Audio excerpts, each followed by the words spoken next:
What's going on, everyone? It's Adam Craig with Grandstand Golf. This is our DFS picks and sleeper show for the Gran Canaria Lopesan Open, a brand new European Tour stop this week, Craig. Yeah, I'm not sure if we're gonna get all of the pronunciations right this week, but we'll do what we can, and We'll do our yeah, best. But going back to the Austrian Open, Craig, how our picks did, our DFS picks did pretty great. I mean, 3rd, 7th, 12th, and 15th, all four in the top 15th. Keimer was pushing the lead for a while, but ultimately didn't get it done.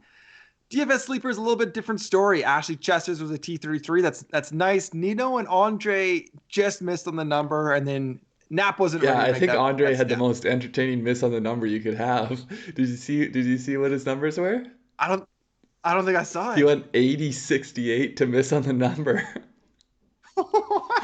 Yeah, so I He mean, shot if it wasn't for the 84. friggin' first round, he would have worked his way right up into contention. But yeah, some That's crazy. some misses definitely on the sleeper side of things. Got to clean up the sleepers this week, but keep up the good work with the Yeah, picks. I That's what decided I'm to go a thinking of. little shallower, not quite so far down. I Okay. think I'm more of a balanced outlook for me this week. Okay. Quick hitters for the Gran Canaria Open. First time event, like we said, it's the beginning of a Canary Island swing on the European Tour. They're going to be here for 2 weeks. This is the first time the European Tour has been here since 1995. And Rafa Cabrera will be the host for at least this tournament, I think. I think just this one. But he was born here and he's done, I think, junior tournaments Yeah, here. Likes I to didn't get actually back. know So, that until this week that he was from the yeah, me Canary neither. Islands, the Canaries. And if you don't know where they are, Adam included this nice little map over Yeah. here. So I'm like, look at that. That's nice. That's where they are. yeah, it's about 1,700 kilometers from Madrid. So just in case you're planning a People trip, might have thought, I know people might have gone to the Azores instead of the Canary Islands. It could have been confusing. So I just want to, are you here just they saying are. that because you've been to the Azores? Yeah, a little bit, a little bit. Okay, so where are we this week, Craig? Meloneras Golf Course is the course. It's a newer course, opened June 2006. I believe it's Paspalum, a resort, kind of island, classic island resort type course in the south And tip of the just to be Grand clear, Canary Paspalum, if you don't know, it's a similar to Bermuda. It's a grainy, I think, wider bladed grass that, Yeah, if guys are not used to it, may cause them a bit of problems. But yeah, definitely something to consider. it's a shorter course. Looks like just from pictures from Google Maps, the front nine is inland, and then it comes to kind of a coastal back nine. Par 70, 6,700 yards. So it's very, very short. We've got an extra par three this week, an extra par three. Um, and basically, from what early reports are, it's going to be low scoring. People Yeah, like these I mean, professionals will if speed these it guys up. are playing on a course that's 6,700 yards long, they're gonna put up the numbers. Yeah. And I mean, it makes Like I sense said, because resort courses are meant to be enjoyable for people who are traveling there, like me or you. So don't, these guys should be able to go out there and undress the course. don't want to get beaten up out Yeah. there more than I have to. So as I said, it's on the southern tip of the island. The weather finder we are using this week is Maspalomas, and basically it's a coastal island. What we're looking for is wind, and there's not much of it, Craig. I mean, that's kind of the first and only report for weather. Yeah, I mean, it looks like there's a little bit more on the weekend, but that still is not significant enough to cause any concerns, I don't think. The gusts seem pretty low, And so yeah, definitely looks like in terms of a wave, one wave or the other being favored, I'm not even going there at all. I think after the Austrian Open, where I mean there was like frosts and toques and gloves, this is just gonna be a welcome Yeah, change for these yeah, guys. totally agree. Okay, should we jump into some Okay, picks? two picks, two sleepers each. Make sure to subscribe to our channel. Hit that thumbs up button, Craig. Let's jump into Yep, it. let's do it. You're up. Antoine Rozner is my first pick going at the very top of the board here. I'm being a little bit different than Craig. I think I'm going to go a little bit high and low. He's 11,000 on DraftKings. He's first. I just think he's the class of the field. I mean, his Yeah. last 7 starts, he has 2 wins in Qatar and Golf in Dubai, 6 top 26s. He hasn't missed a cut since August 2020. That's 14 straight events where he has made the weekend. It's just a collection of top 25s for Rosner. I mean, he's just playing really, really good. Yeah. And that translates to his stats. His last 30 days, he's first in the field in strokes gained total. These are from datagolf.com, so he's 1.44.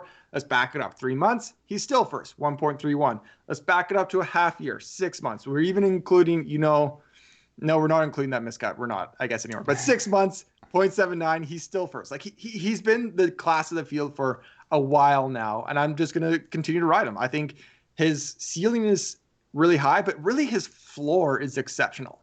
Yeah, I agree. I do think you're definitely having to pay up for him, and he will have ownership at that price even, which would be the only hesitancies. But in terms of the quality of play we've been getting from him, yeah, it's a bit of a no-brainer. So definitely someone that I'll be looking to plug into my fantasy race to Dubai. Don't know whether or not I will, depending on how I structure my lineups. Don't know whether or not I'll get there in DFS. Yeah, for sure. Okay, my first one here, going down the price list a bit. Kitayama, he's 9,600, eighth most expensive on DraftKings. So again, I'm looking at strokes gained total here per data golf. And so if you don't know how they work, essentially they normalize the 0 strokes gained to the PGA Tour. So you'll see some of these numbers through here, they're actually negative, but that means they're still gaining on the European Tour. It's about a stroke, I would say, lower on the European Tour compared to the PGA Tour. So for reference, if you look at the past 6 months, I think there's only like 7 or 8 guys that are positive strokes gained total. Yeah. Just for reference. Yeah, absolutely. So you look at what Kurt's done. Last 3 months, he's fourth in the field, gaining about 2/3 of a stroke. Similar over 6 months, except he's second because there's more guys that start to fall off there. And then 12 months. This is where, to me, his long-term form, it's still good, but his recent form really is what is pushing him over the top. You look at his last 7 starts, a single miscut, 6 top 35. So we're talking about consistency. He is definitely one of these guys that is working his way into the top end of the field. 5 top 20s, capped off, best finish over those times with a second at the Kenya Open. So to me, it just seems like a very safe with upside play at 9,600 that I think is good value. In terms of how he's getting it done, he's gaining almost 2 strokes tee to green. This is now looking at European Tour stats, so moving from the data golf where it's normalized to the PGA Tour to the European Tour. Thus far in 2021, he's gaining 2 strokes essentially per round. That is first in this field. So if he shows up with a putter, I think he's got a very good shot to be in contention at the end of the week. Yeah, I completely agree. Like you said, I like him for Race to Dubai fantasy teams. Probably can't fit him in with Rozner, so that's kind of my only thing. Yeah. If I'm only building one lineup this week, so yeah, I like him though. My second pick up top, I'm going Garrick Higgo, 8,500 on DraftKings, 19th. Kind of seems like a little bit of a steal to me. Maybe it's because we've been gushing on this guy for a few months now, but I like Higgo this week. He's coming in with 4 top 20s in his last 5 starts, including last week a T4 at the Austrian Open. And this is kind of crazy. I mean, we kind of talked about him earlier at the end of 2020 as kind of this phenom. He has 4 professional wins already at the age of 21, and that does include the Open de Portugal in 2020, which I believe was a Challenge Tour, European Tour co-sanctioned event. And then cherry picking stats a little bit here from the European Tour, but he is first in par 3 scoring at 2.9.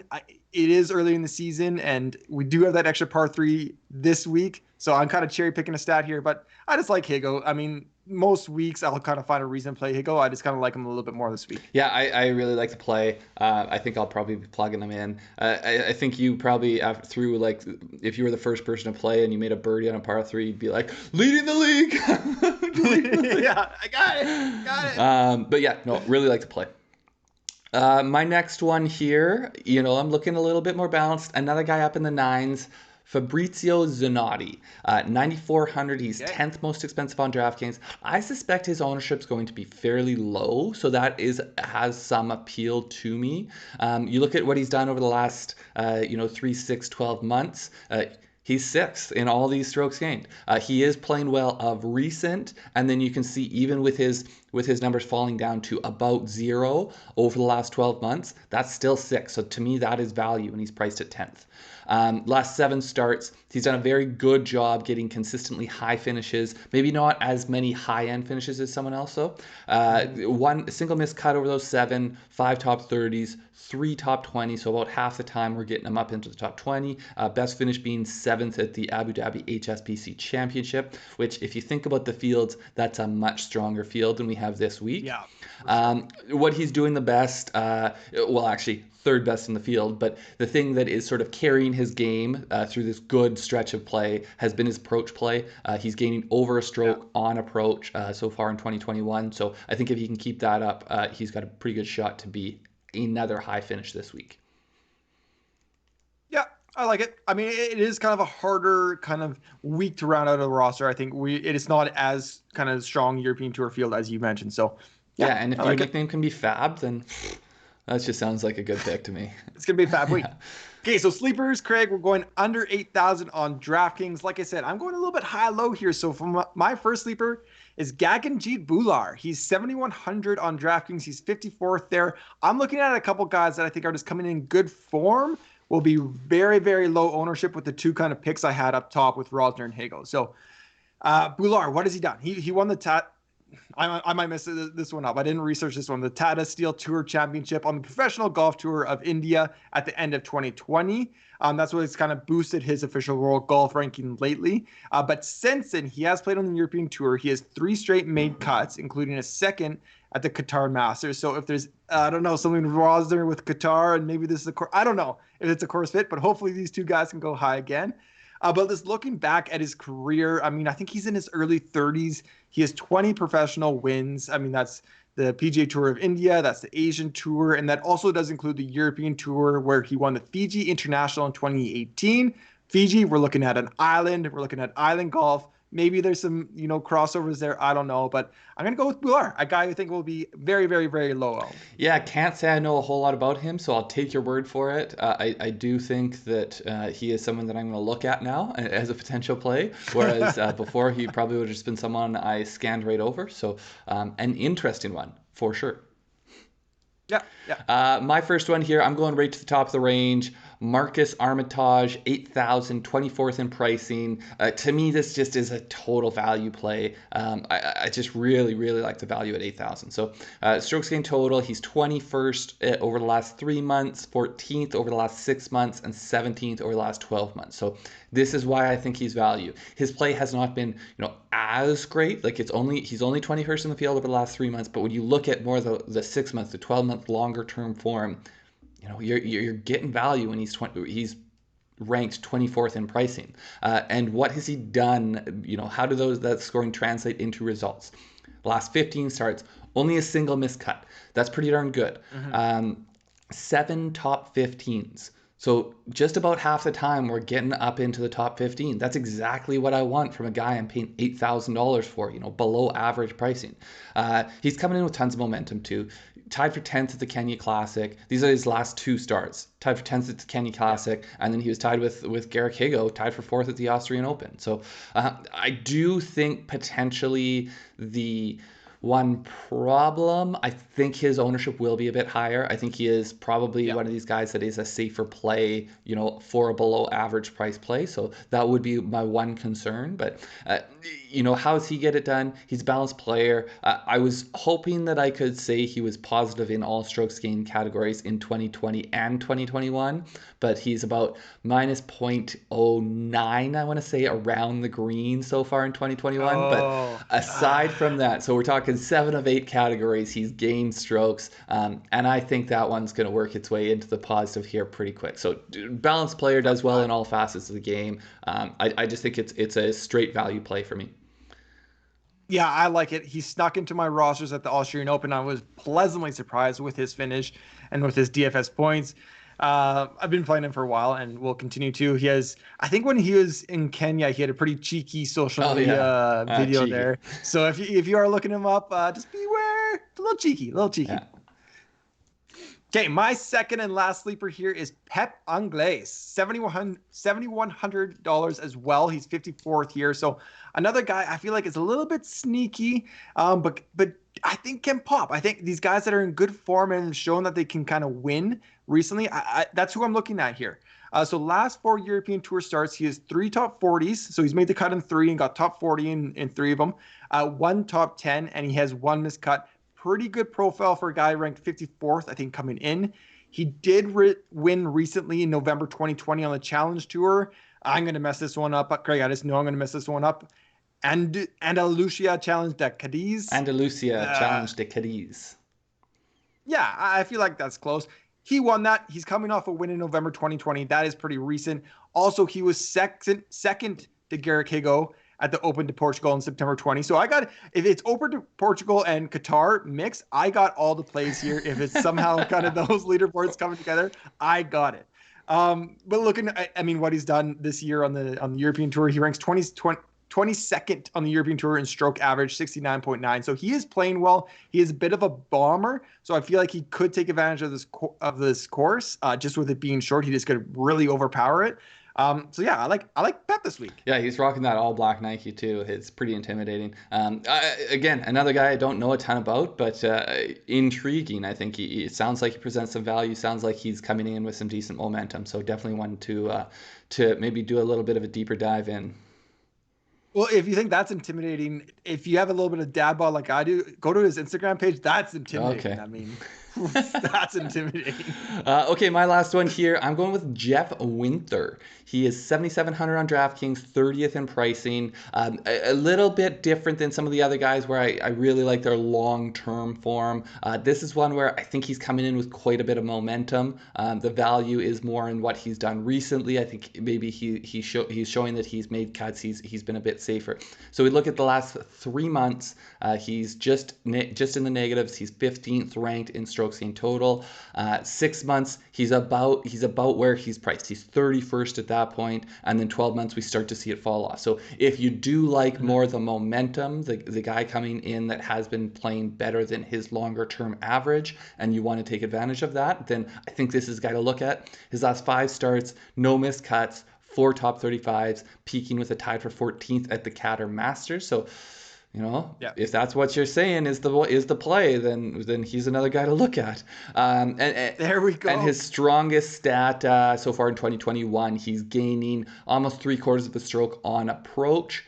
He was positive also in that, gaining I think 0.27, 0.24, somewhere in the point, around a quarter stroke in 2020. So gotcha. A strong ball striker. I think that if he can continue his momentum, if he can get you a make cut, maybe work his way up in the top 30, I think that's a good play. That's what you're looking for. Thank you, everybody, for watching. That's our European Tour. We love doing these videos. We're kind of research junkies. We love diving deep into these kind of player fields. So if you like this video, if you like this content, hit that thumbs up so we know that, you want to see more kind of European Tour content, or comment below, can you guys also do this? We used to do kind of sportsbooks add-ons really early on when we were doing this, but let us know what you want to see for European Tour content, because we know DFS isn't available everywhere, but we want to keep doing this content for you guys. Anything to add there, Chris? Yeah, give us your top play above 8,000, top play below 8,000 as well. I like it. Good luck this week. Yeah, good luck, guys. Yeah.